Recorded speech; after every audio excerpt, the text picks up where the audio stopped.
All right, it's showtime.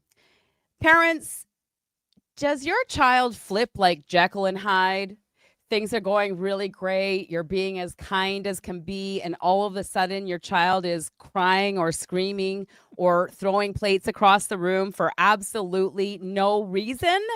Well, we're going to talk about that tonight. We're going to give you one tool that will be an absolute game changer for you as a parent when it comes to stopping the meltdowns before they start. Now, you might not have ever heard that before. Yes, we can prevent the meltdowns. I know you've probably been taught what to do during the middle of a meltdown, like be more patient, take deep breaths, live through it. That's all we can do, but we're going to give you a solution. We're Bonnie and Thomas Liotta. Yes, we are the founders of Creating Champions for Life, and we help parents all over the globe create more harmony and peace with their children and also transform the most defiant and disruptive child behavior.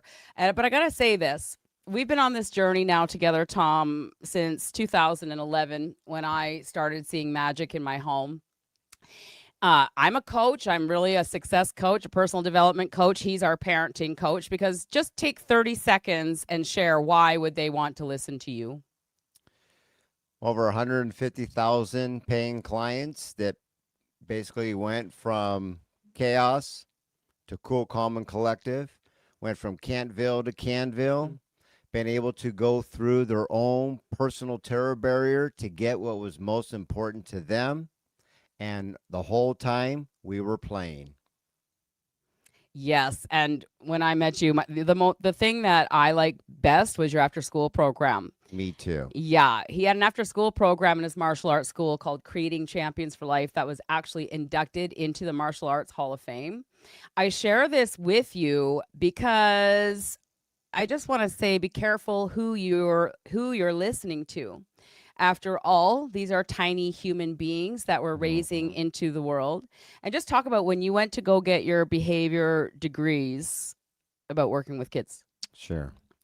One of the requirements to help some of the low income or states assisted program was through DSHS, Department of Health and Social Services.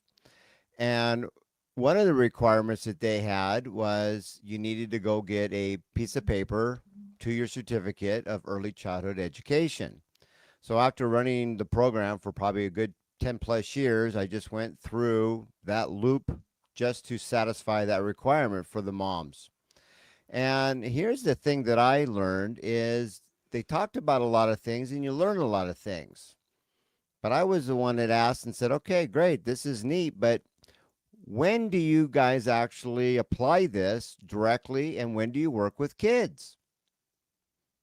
And they told me, you don't.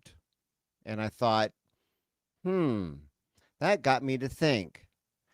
So I have knowledge, but no practical application. This is like knowing how to swim, but I can't show you how to swim, and I'm an instructor. I studied to work on cars, but I never practiced working on cars. Yeah. That threw up a red flag, which means slippery slope, caution. Well, absolutely. And okay, so we're going to talk about validating tonight. You got to find somebody who has what you want, been where you are and has what you want. And parents, I've been where you are because when I met Tom, my kids were being diagnosed with all sorts of behavior disorders. My youngest, the most severe oppositional defiant disorder that the school psychologist had ever seen. So I've made all of the mistakes out there that a parent can make, but then I've also seen the other side. And when I saw all 4 of my children transform before my eyes in a very short window of time, because I use this beautiful language that Tom taught me, I just thought every parent in the world needed to know about this. So tonight we're going to share one tool, not 12. There are 12 principles in Creating Champions for Life, but this is going to allow you to see a difference in your child's behavior instantaneously, and then you'll come back and go, okay, what's next? That's what we're hoping for, because we want you to have all 12 principles so you can have total peace and harmony in your home. How exciting would that be? All right. But I'm going to take you to a story that happened just a few weeks ago, and just to share how simple this is to do and simple not to do, or simple it is to do and simple not to see. Because one thing that we teach our parents is to never use the word no, but then also never use the word yes. We teach our children to be responsible for their own selves. And we have a 3-year-old granddaughter named Harley Faith. And we had spent, I don't know, about 3 hours at the water park, and she was playing on this big slide. And once we were all done, we get into the car, and she gets her seatbelt on, and she goes, "I want to go to the slide." And I'm like, "Well, we just left the slide." So it starts coming out of my mouth that we just left the slide and we'll come back. And Tom's sitting in the front seat, and he just says, "Validate." I'm gonna say it a little louder for those in the back. Validate. He goes, "Just validate." Okay. Oh, what slide was your favorite slide? Or you want to go to the slide? And as soon as this little one was validated, she's like, "Oh, there's a bird." And she put her seatbelt on, and we were out of the parking lot. Now, that's a really quick story. It might go over your head a little bit, sound too simple, too good to be true, but it is an actual fact. So what I want to do is I'm going to share this little video clip with you, and then we're going to talk about it. Now, before you share it, do you want to pre-frame it? Well, it is an example of validation. Well, let's set the stage. Okay, set the stage. How many of us have ever been to a dollar store, a Dollarama store? Everything's under $1, and they have everything that's got colors and shapes and all these things like Lucky Charms, and the kids go, "Oh my gosh," they can't even decide what they want to do first. And you dread it because can you make it through the maze without them picking something up? I want. And before you know it, you just either bought half the inventory just to make it out the door, or it was a screaming battle from hell. Fair enough. We've all been there. You got your own stories. We're not making this stuff up. If anybody likes it, type in yes or yep, I hear you loud and clear. So what we did here is when you validate, you'll see something completely different, because at the end of the day, they don't want to piss you off. They just want to be just like you. Okay, so this is the Harley Faith video that you just pre-framed, yeah? Yes. Okay, we prayed that God would guide us through this, and this is a different video, but I'm going to go with it, Tom. We're going to go with Harley Faith. And if you're watching, I want you to share in the comments how you would react to this, or what you would do as the video is playing. And then we're going to come back and we're going to play with your comments, okay? This is interactive and no judgment, because we want you to have a transformative moment here right now. Oh, there we go. What else do we want to pick up and put it back? Let's go down here and take a look. What else do we want to pick up and put it back? Oh, you could pick that up, look at it, and put it back. Oh, how cool is that? That's a flower. That's amazing. I pick it up and I put it back. Whoa, there's another one. I think let's go pay for that. Not? Why? Let's go pay for that. Yeah. I pick it up and I put it back. We ready to do our lollipops? Yeah, this is fine. All right, which one are you going to do? Lollipops or that one? This one. Okay, so which one goes back? Yes. All right. Smart idea. Okay, we ready to go? We picked up everything we wanted to, put it back. There you go. That's a great one to pick up. Look at it and put it back. What is in there? Whoa, what is in there? Yeah. I can open it. All right. It's up there. I pick it up and I put it back. Where's it go? Oh, Where's it go? where did that one go?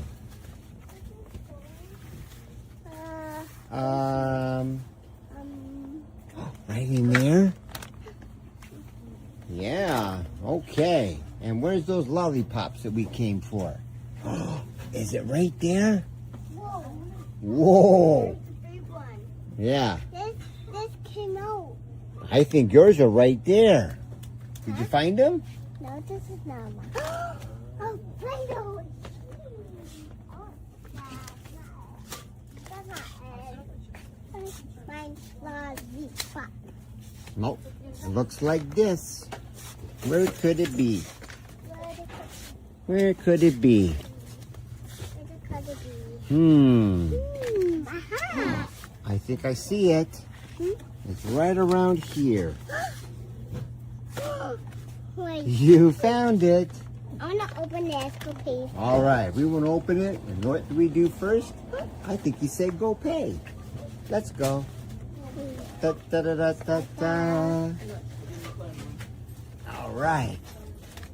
Let's go put it on the counter and wait our turn. Whoa, waiting.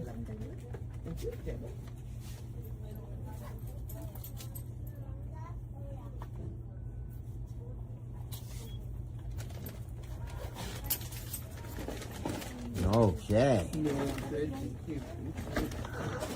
You want to put it on the counter? Wait our turn.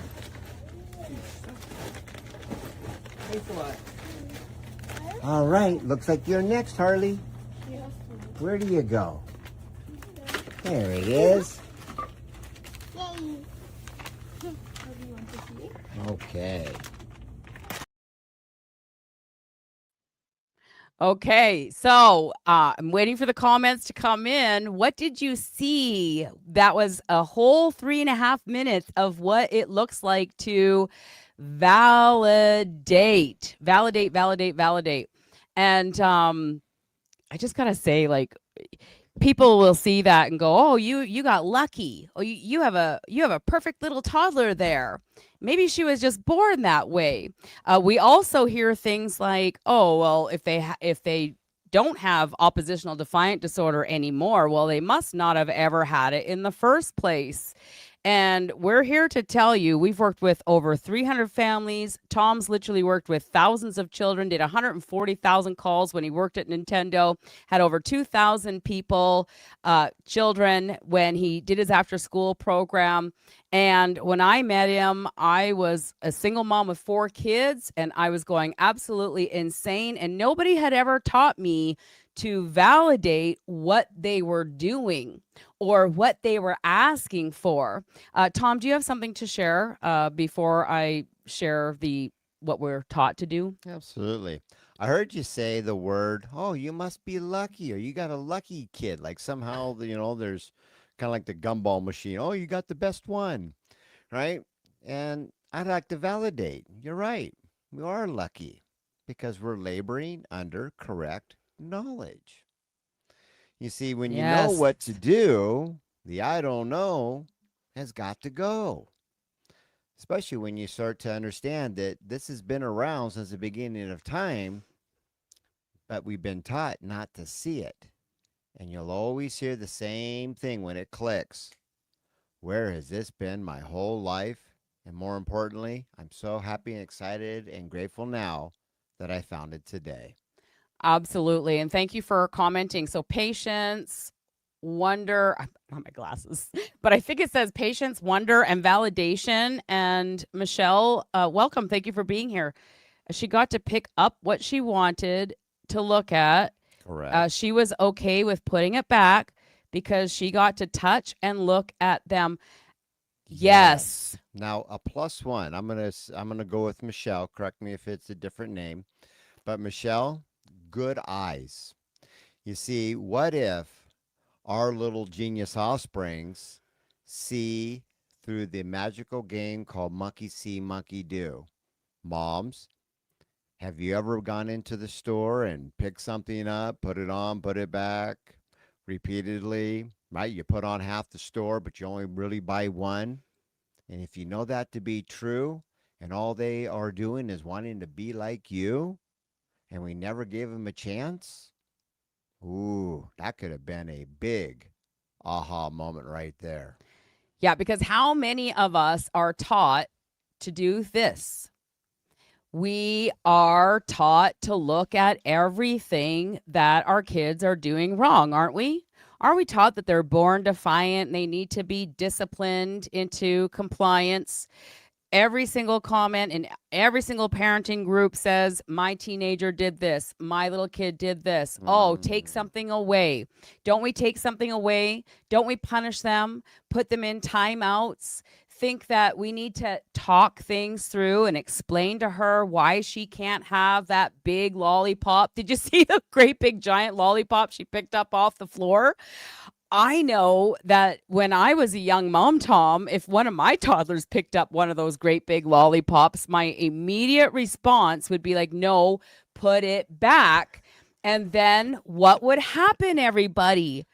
Wouldn't there be a huge meltdown in the middle of the store? I would have to drop everything and drag this screaming kid out the store thinking that it was her, but it wasn't really her. It was the tactics that we are taught to use.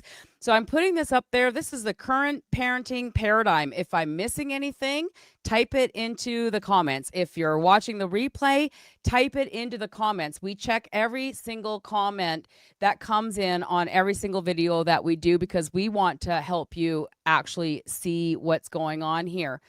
Now, we also see things on here, Tom, like dictating, Mm-hmm. bribing, overcompensating, negotiating. So, when the kid picks up the lollipop, we either going to say no, deal with a meltdown, or we're going to like dictate, put it back. But we're going to take all of these things that we're taught to do here today and we're going to turn it into validating. Right. Because if not, you're going to have one of those, what is it called? WWE or WWF, Worldwide Federation of Wrestling, right? And yes, you are bigger than them. And probably you could strong arm and get it out. But then all of a sudden, they go right into that big ear piercing 911 call called screaming. And don't they become like 100% 10,000 pounds heavy when they just do that limping thing and you can't even pick them up and dragging might be the only thing and you're just like, oh my gosh, I'm never coming here again. I can't even save face. And then the next thing you know, you didn't end up buying anything and you just ruined the whole day. Yeah, you ruin the whole day. And in a few minutes from now, we're going to bring on Nicole. And Nicole she's almost to the black belt level. She's been with us longer than any of our other clients. And she's going to share her story of how things changed for her when she learned this one simple principle. So if you're just joining us, we're talking about preventing the meltdown before they happen using this one tool called validation. This is the current parenting paradigm. And what we're going to do is we're switching parenting over to the new paradigm, which is way more proactive. It's way more positive. It matches every single success principle I ever learned in my 18-year career as a business leader. I think that's why I was able to see what you were doing so clearly, why it didn't just go over my head and die in the moment. Oh, 100%, Bonnie. You did a phenomenal job in Business 101, which means you got to have a clear vision, better known as a goal, a destination. And just like the Betty Crocker cookbook, got to get all the right ingredients and then put them in the ABC order. And if you follow that to the T, even if you don't like it, don't understand it, not even whatever it might be, but if you just follow what was already done, no opinions, and you followed it, you would have the picture of what the destination was. So you had goal training. You knew that there had to have been a sequential plan, and you were like that Forrest Gump with that idea of I'm just too stupid to quit and just kept going. You would take action even if it didn't make sense. And you had that unwavering faith, which made you be very successful at business, Norias. Yes. And then when you came around and there was an aha moment, I don't know if we're gonna let the cat out of the bag now, or you say, "Hey, I didn't know you could parent with." Well, I was just gonna say, like, I had learned about goals, and I didn't learn about goals till I was about 21 years old, and then from there, it took 10 years of personal development for me to even believe in myself from my own childhood. If you're here watching, can you resonate with that? With if you were brought up with rules and boundaries, and see, you can be seen but don't talk, right? We should see you but not hear you, or a lot of punishment oriented parenting can give us in our soul something we call unworthiness. So when I became a mom, or even before I became a mom, I thought I wanted to be a great mom for my kids. I wanted to love them. I wanted them to know how special they were. I wanted them to we all want the same thing. We want the greatest for our children. So then I thought I needed to become really successful and make a lot of money and give them a lot of things, which I did. But I was parenting like this. I never validated. I made all the rules. I planned everything. I packed all their bags, their lunches. It was like I did everything and they did nothing.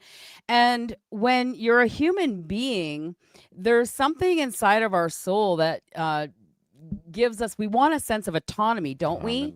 We want to have a feeling like our life matters, like it means something. And so as we're taught in the parenting books to do everything and be everything for our kids, even including nowadays to be their emotional regulator, inside their minds, they're like, well, what is the purpose for me even being alive? When do I get a turn to run my own life? And so when we switched over here, and I learned about goals for 18 years, and I thought, you could parent with goals?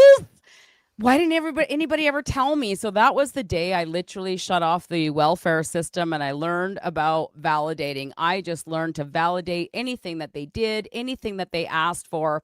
And before I bring Nicole on here, I'm going to share another little video because I want you to see how also simple this could be for a little kid who was on his way to an ODD diagnosis when we were called in to coach this family. Jacoby was 6 years old at the time. And you got to think his brother was 2.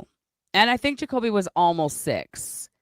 So when Jax came into the picture, you've got this other little 4-year-old. Now, how many of us deal with sibling rivalry? And we got the older one. Don't hit your little brother, right? Everything becomes now about this new baby. So you could see from the 6-year-old perspective how if he was constantly put in timeouts, constantly told what he couldn't do, constantly told stop that, constantly overcompensated for, and etc., how he would be craving attention. And that's what he was doing here. So I'm just going to play the video and then we're going to talk about it.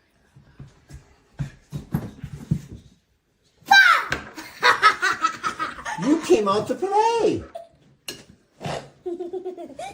I was waiting for you. I was hoping you would come. Okay. So what'd you see there?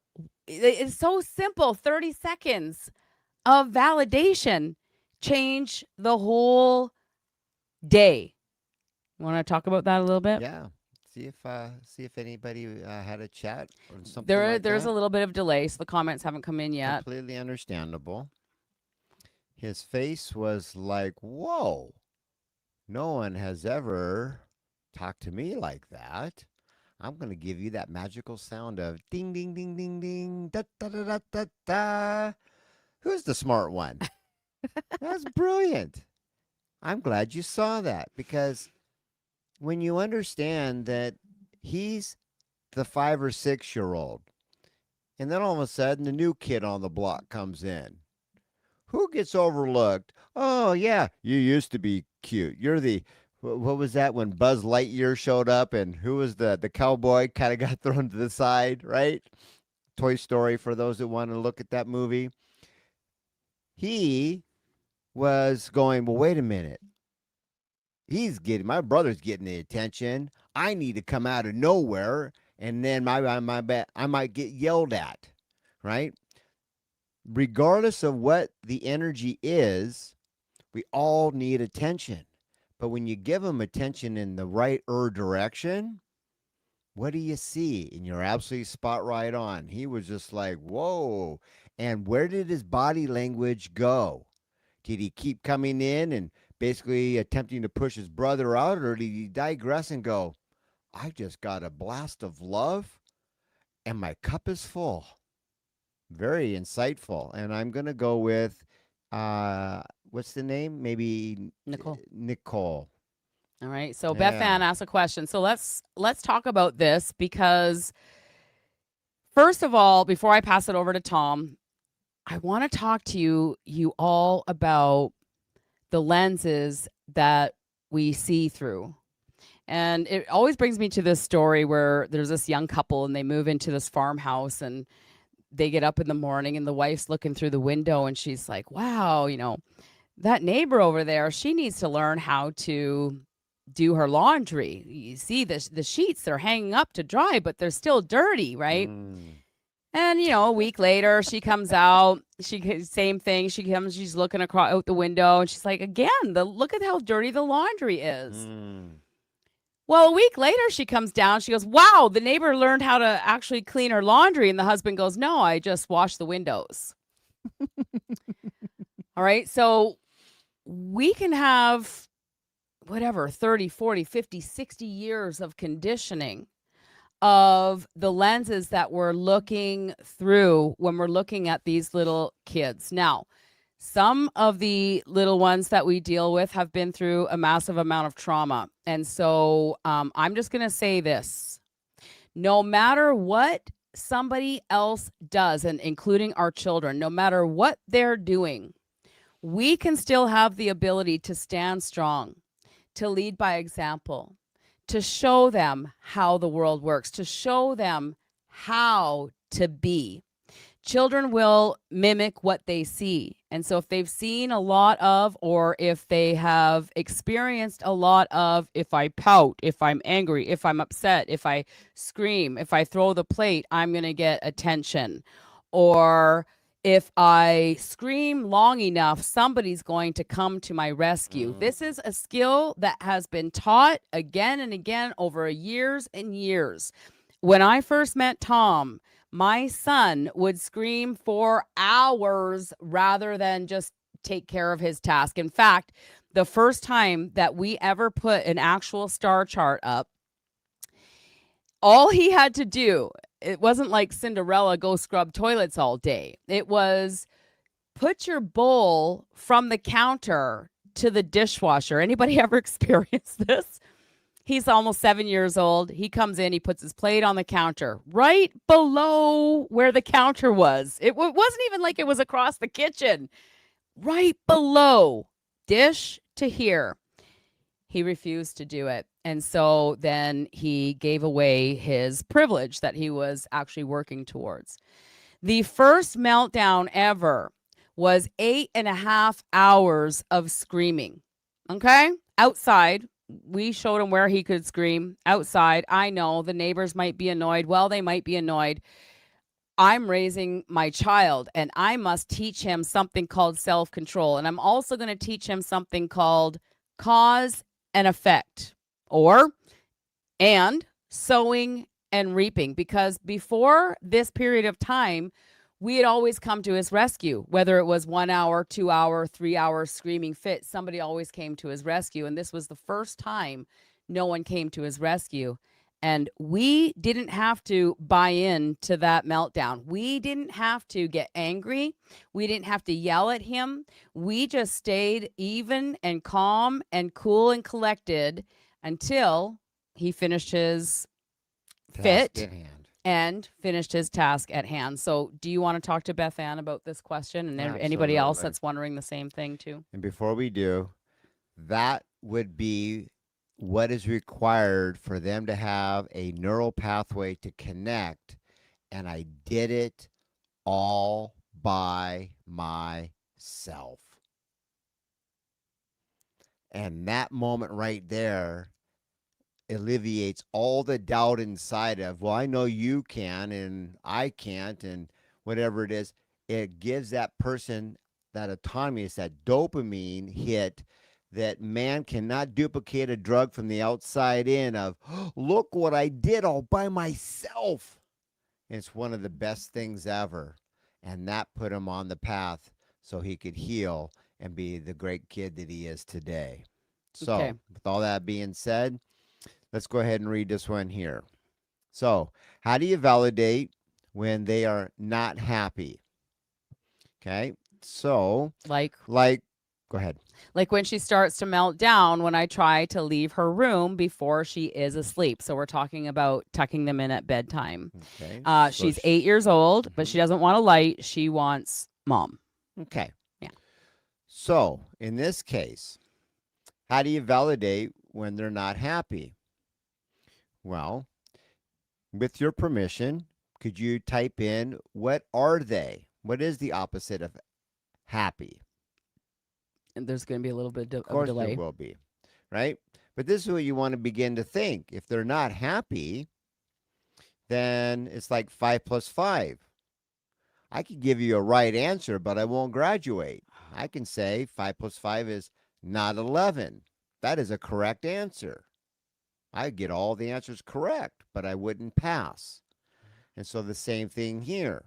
What you want to do is you want to validate it's not happy by saying with a dictation, you should be happy, right? That's going to be the trap. But if she has a sad face,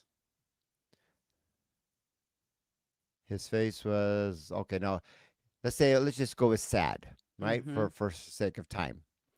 Then you could validate and be like, I have a feeling that you're going to be. Is that a sad face? Because you know mom's going to be leaving soon. You see, when you're validating what you already know is going to happen. Why? Because this isn't your first rodeo. When you leave, what does she do? You already know there's a meltdown. And if you validate you're not happy, then that right there could be one of the first steps before leaving. Mm. But I gotta add this because she's 8, Mm-hmm. but we gotta think in stages, not ages, because Correct. you're just getting to now learn the proactive way, and you're getting to learn about goal power. And so, what was the plan like before bedtime, the day before, the night before? What's the plan written on the wall? What is it that she's working towards? You see, we showed you a little video of Harley going to get lollipops. Now, we didn't introduce her to lollipops. It's not my favorite thing to give her lollipops, but somebody introduced her to lollipops, and it's the one thing that she's willing to work for. So we can make one lollipop last for like all day of cooperation because she's working towards the end of the day getting her lollipop. What is it that she wants? Is it Okay. TV? Okay, anxious and upset. So I'm just going to finish with my thought and then you can talk to her, because the last time that Harley spent the night here, it was stay in bed, get lollipop, get out of bed, no lollipop. And so she repeated that, and it was before bed, and then she repeated it at bed, and then she went to bed. So All right. So for those of you that would like to get a sample at, like, say, one of those food places, and this might be something you'd be like, oh man, that's good stuff, I want more.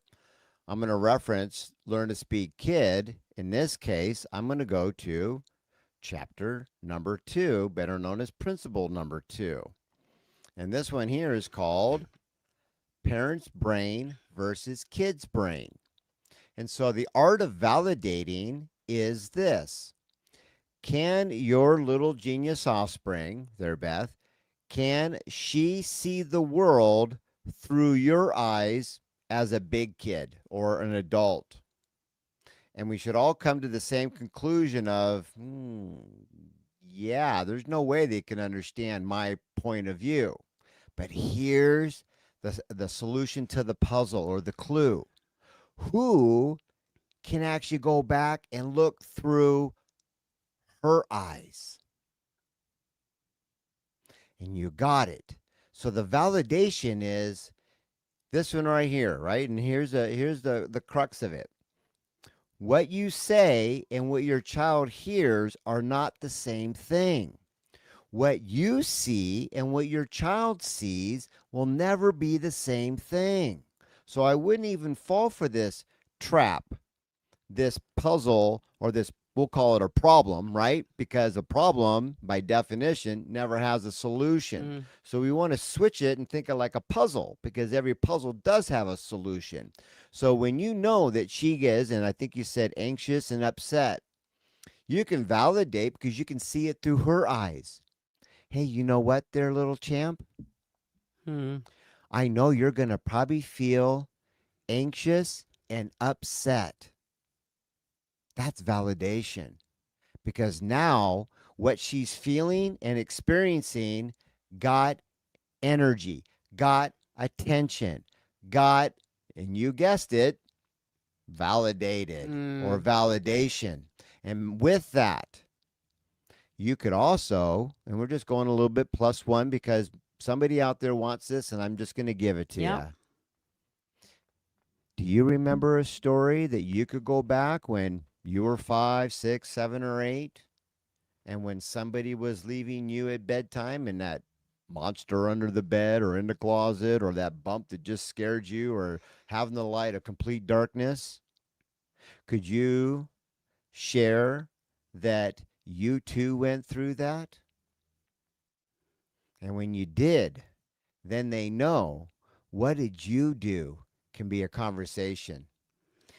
And that's part of a next step. We won't go into it today, but just validating that she was heard, that those are real before it happens.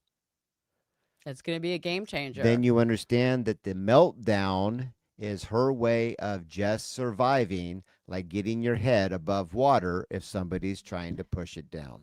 Yeah, and let me just bring some life to this, and then we're going to bring on Nicole. What I see going on, and you can correct me if I'm wrong, but what I see happening is this whole, see where it says talking things through? This is just something that's happening in today's day and age in parenting, where we think we can explain to them why it's important to go to bed, or why it's important that I gotta go do stuff now. Like this is what's going to cause these meltdowns, is that right there. When you learn to create an environment, this, then that, or it just is what it is, and you learn to validate only. And then, of course, the next step, we go to goals and whatnot. Tonight, we're just talking about validating. It's going to be a game changer. It might seem too simple right now, but it is a skill that we can practice and we can learn. And I'm going to bring Nicole on because, like I said, she's going to share her story, and I want her to add a little +1 to what you're experiencing too, with the question that you asked, because I'm sure, Nicole, you experience what Beth Ann's asking too. For sure. Yeah. So this is Nicole. Before you start talking, Nicole is one of our greatest students. She's been with us since, I think, 2019. She is coachable and teachable. She helps us on some of our mentorship calls as we go through the 90-day parenting challenge, and we appreciate you. Can you share what a hard night looked like for you? Yes, I remember those nights. It kind of started from the beginning. So Rowan is now 13, and we were just unprepared. We thought, well, we love the thought of being parents, and we're going to do the best we can and take one day at a time, and they'll teach us basically how to be parents. We thought the kids were going to train us, and they did. It's just in the negative way at first because we didn't know any better. So it kind of started, my negative mindset probably started before he was even born, because I just had an intuitive pull that something was going to be different. And of course, I thought it in the negative. And so when he was born, it was very apparent that things were off, but we were just two young people, alone parenting in the night. And he would want to just be aggressively rocked. He was up for 3 hours at a time, asleep for 3 hours. I was a complete wreck. And so I was very easily trained to find like we would find pacifiers and what worked. And by the time I was pregnant with his sister, he was 5.5. And we thought, well, it might be time for him to finally start sleeping in his room. He'd been sleeping with us for 5.5 years almost. And so we thought, well, we'll paint his room, we'll decorate it, we'll get really excited about it, and we'll start reading stories and create routines. We had all the best intentions, right? And so it was okay. And occasionally he would fall asleep. Mostly it was on me, and my belly's getting bigger, and I'm rocking a 5.5-year-old to sleep. And then in the middle of the night, he's waking up, and okay, we'll get up. And of course, at like 4 a.m., 5 a.m., he was just up. And I was like, okay, well, now we're going to watch TV for 2-3 more hours until you fall back to sleep. And so baby was born, and I thought, well, now you got to stay in your room. You're going to stay in your room, right? You're going to stay in your room. Of course, he's not staying in his room. He woke up in the middle of the night. And so we ended up with a newborn and a 5.5-year-old with king-size mattresses on the bedroom floor for about 3 years. We all slept together. We went to bed together. We woke up together. It was exhausting. Oh, hang on. Oh, wow. Now I'm learning to exit. I'm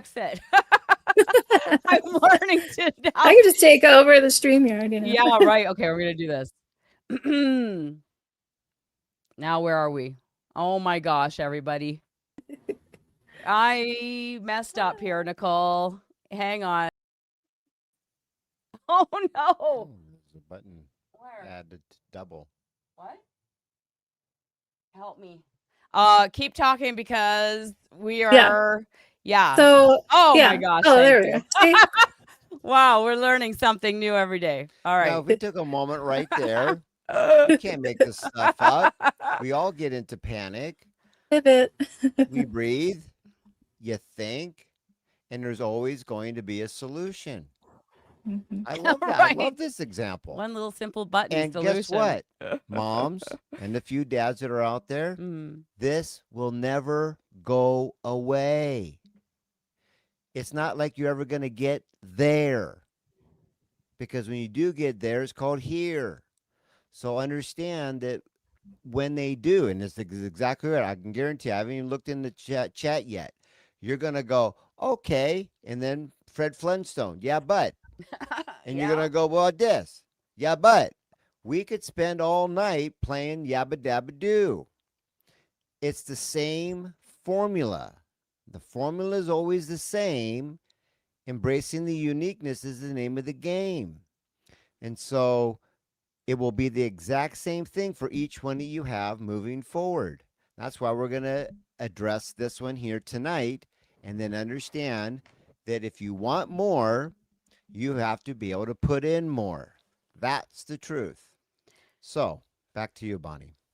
I just had this thought, so I grabbed my pen so I could remember when it was my turn to talk. But Nicole, we're gonna come back to you in just a second. But this is the thought coming to my mind for everybody. It's like, well, what about the trauma? And what about they're so upset when they go to bed? And what about they're crying and this and that?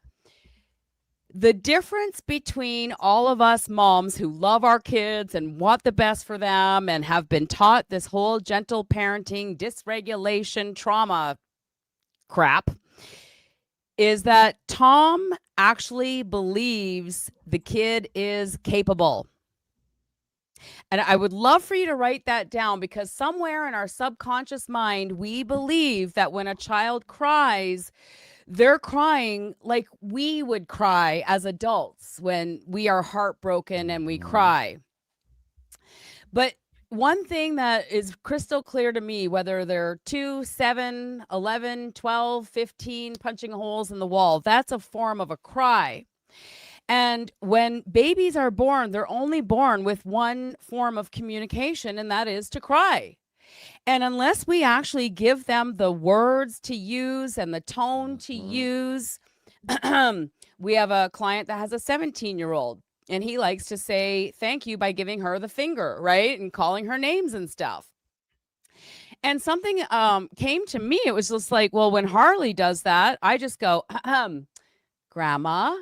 And then she'll stop everything she's doing. She'll go, Grandma, you help me please, and she'll repeat back, and we'll carry on with our day. So when the 17-year-old's doing that and calling your names, I just said that would be, yes ma'am, I'll get right on it. Give him the words to use and the posture to use. And when he chooses not to, what is he choosing? What is the cause and effect? You see, Tom doesn't get all feeling sorry for the kids, and we have to come along and do all these special things. Success as a parent is a scientific equation.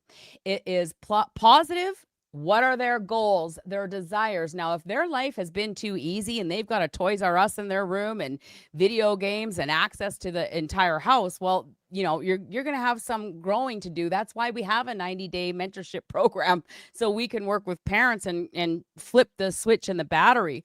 But the point I want you to take tonight, because we can't teach everything we know in a 60-minute window, but we can get you to think.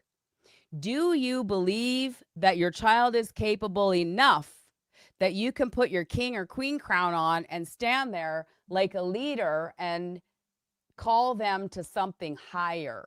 Versus what Nicole is talking about is accommodating their special needs and accommodating their trauma and accommodating they can't go to bed by themselves. I really want you to ask and answer that question for yourself as we move forward.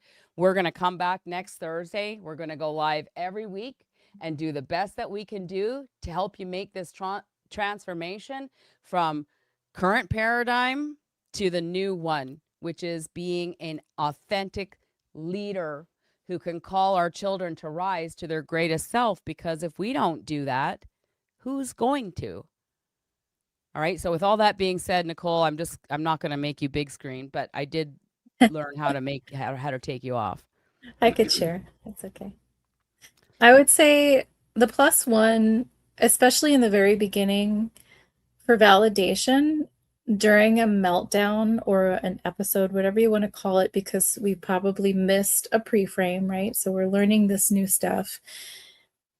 I think some of the best validating I've ever done is in complete silence.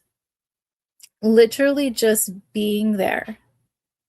Not walking away, not, just literally being there like a lighthouse in the storm.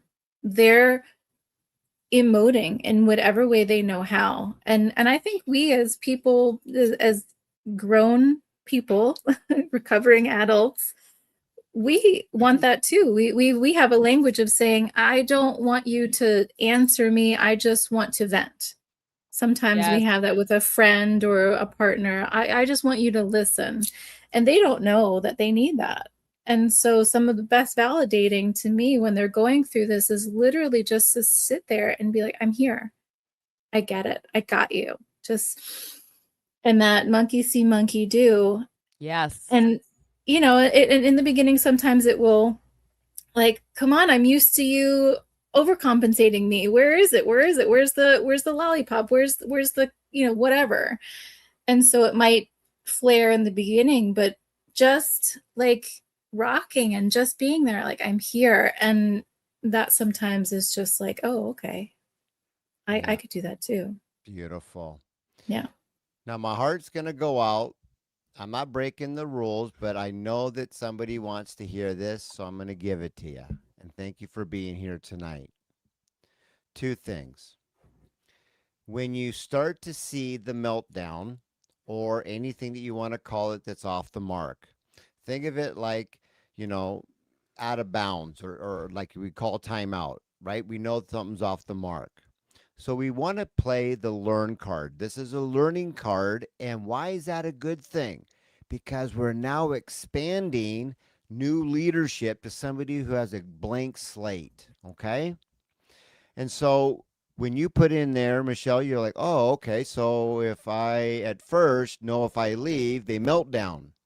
Ding, ding, ding, ding, ding. That's going to be coming soon or the next one. And so what do you do in that immediate thing? Well, you suck it up, Buttercup, and you stay in there until they do fall asleep, and then you work on your best ninja skills. Who's with me on this? Type in yes. right? Because now what we have is called a missing life skill that we can train for before the next time. How many of us learned that the best time to do a fire escape is when the fire starts? That's what you're asking, right? We want to practice it beforehand. Who's with me on this? Say yes, right? You're going, well, that makes sense. Right. So we can't put the battery backwards in a remote and blame the remote for not working. That's on us. Now, let's go back to something that's fun. So you can do this tonight.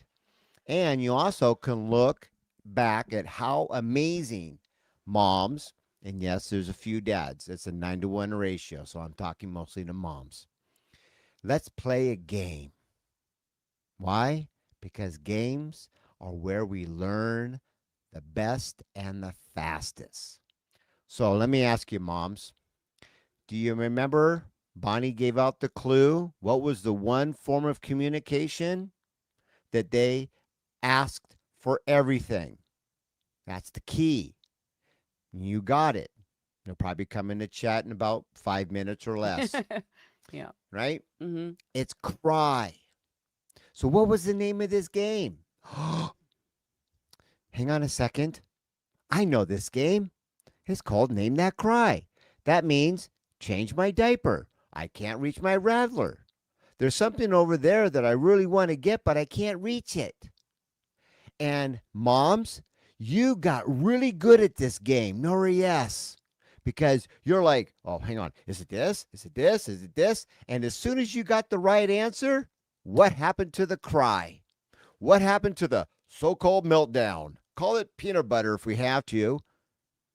What happened? It disappeared. False or true? We got really good at that game. Now, what if you could actually, well, I like this song. When did we lose that loving feeling? And we stopped playing the game called Name That Cry. And when you stop playing Name That Cry, the world of parenting out there, except for us, never taught you that the next step is to transfer a missing life skill that you can do that they've been asking you the whole time. And the best way to play is no talking. It's called monkey see, monkey will do. And you'll trump any obstacle that would stop you from making that path. Why? Because I know it's true. There's not one kid that has ever failed. They've all succeeded. When you have a belief that I see a little genius who's just embracing their own uniqueness. And they've been mimicking you, and they're waiting for, when can you transfer it to me so I can do it one day without you? And isn't that the prime directive? Because we got to prepare them to get out of the nest. Yeah. And I'm going to end with that. Yeah, that's brilliant. At the exact same time you shared your message, I wrote down, what is your intention? And we could probably talk a whole hour on what our intention is. Because if our intention is to get our children to be and do and have what we want them to do, then the whole battery's in backwards. You see, my mom loves to tell me how bad I was as a kid. And I finally, at the age of 54, said, you know, it goes two ways, Mom. You are my mom. You see me as a bad kid. And the reason I'm bringing that up here right now, what do you see when you look at your kid? You know, we hear 1 Corinthians chapter 13, which is the love chapter, and we hear it at weddings all the time. Love is patient. Love is kind, right? Love is not easily irritable. It is not angry. It is not self-seeking.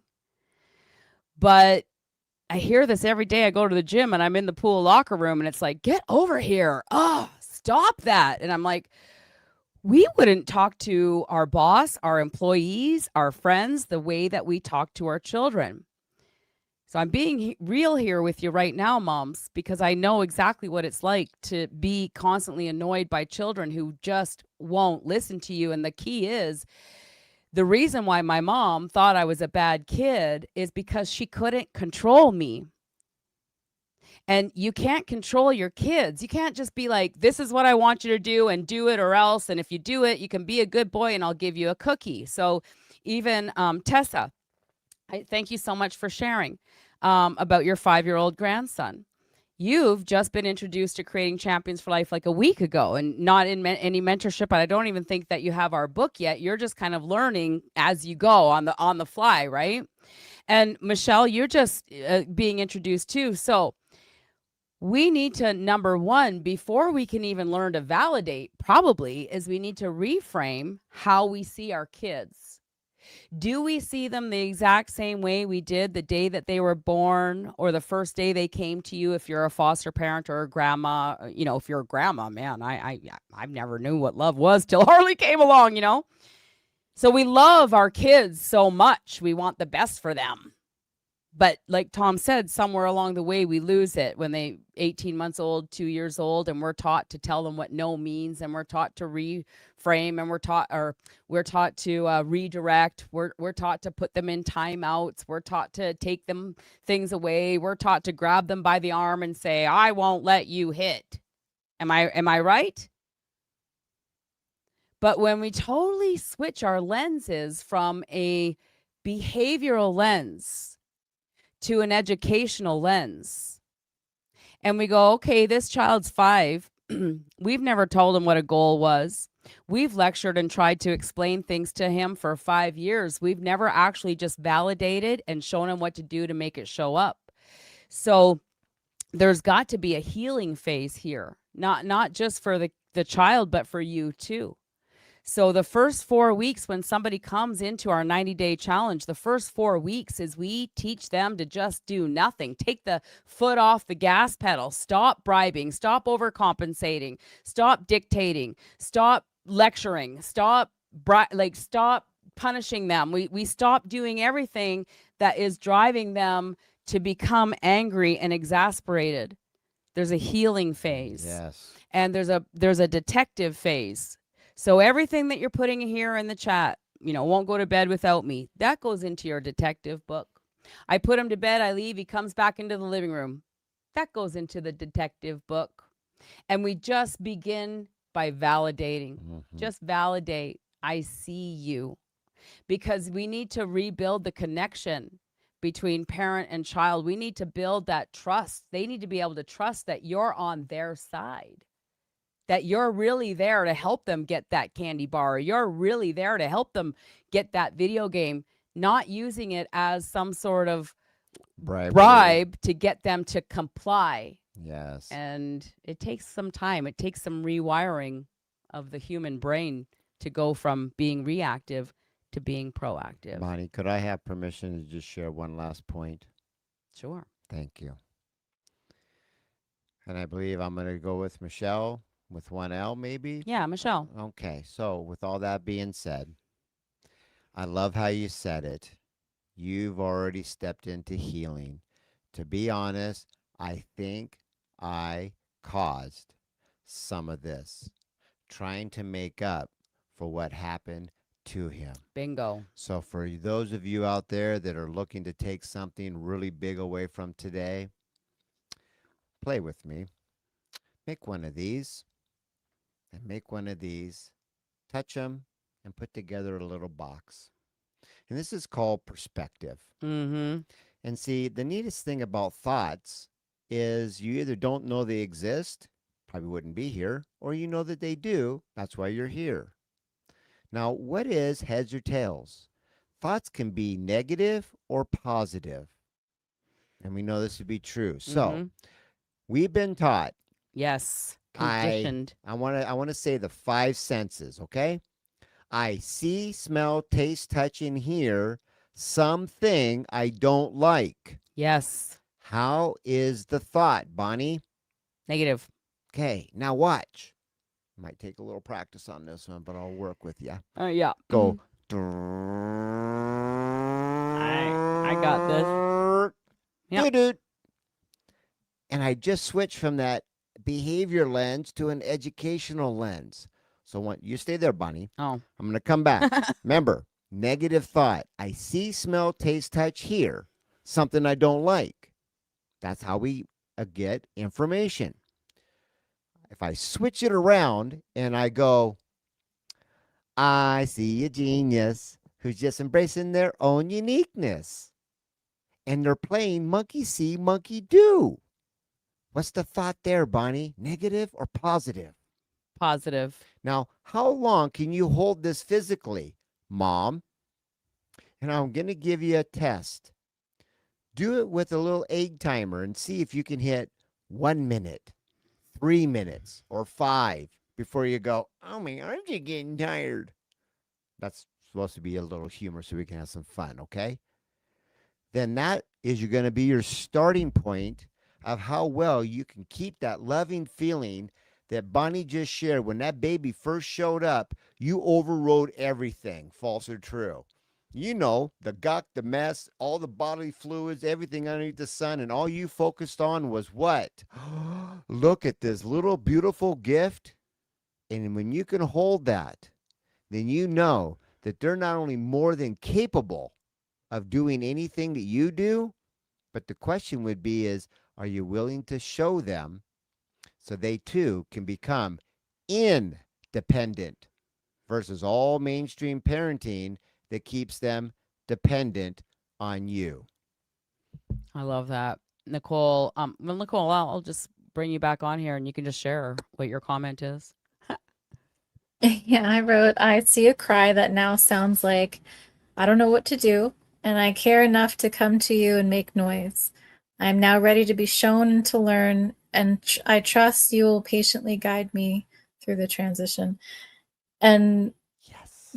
yeah, Rowan is the one. I mean, I don't want to put this on him, but I do feel like part of his purpose was to come through me and to challenge the lineage, the curse that was from past generations. And thank goodness my husband and I are aware enough to go, okay, we see it. What can we do about us? And you know, it's changed, it's evolved over the years, but they still come to us with cries. It might not be the punching, the hitting, the meltdowns, but they still come with this and that, the whine. But we now see it as, oh, this bothers you enough and you don't know what to do. Of course you don't know what to do. This is you're growing, and so the way that we see them changes everything. So yes, they're always going to come. There's always going to be something. We know that. We go through our day, something comes up, and we just go, oh, I was having such a good day. But when we switch that battery or we switch that frame and we see them going, oh my gosh, they came to me. I might not know what to do right now, but we're here together. We'll figure it out. That's true. Thank you for sharing. Thank Nicole. you. Thank you so much for sharing, Nicole, and for being here. We're going to wrap up soon, so I'm going to take you back out of the room, but we appreciate you. And like, I'm so emotional.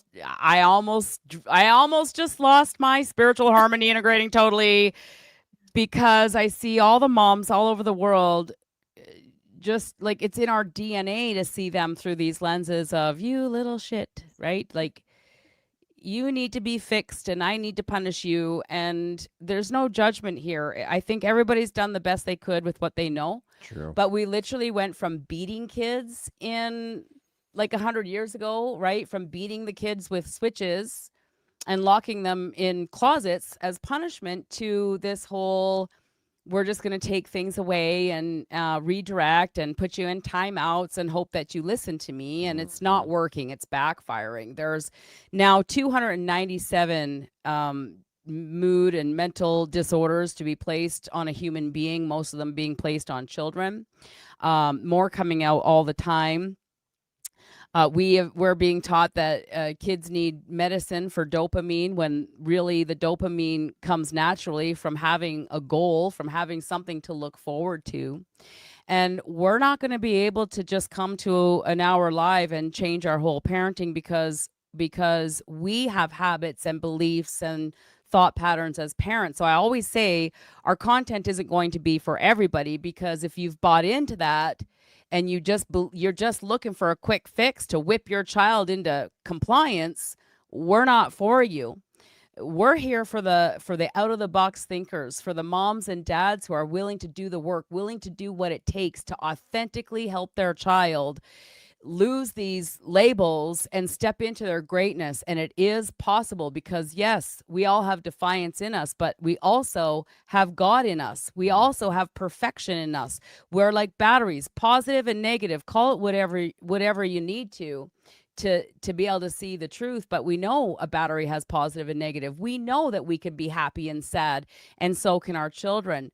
So if everything out there that you've tried to do has been from the trying to like fix your kid from the outside in, it's never going to work. You're just going to find yourself on a hamster wheel forever and ever.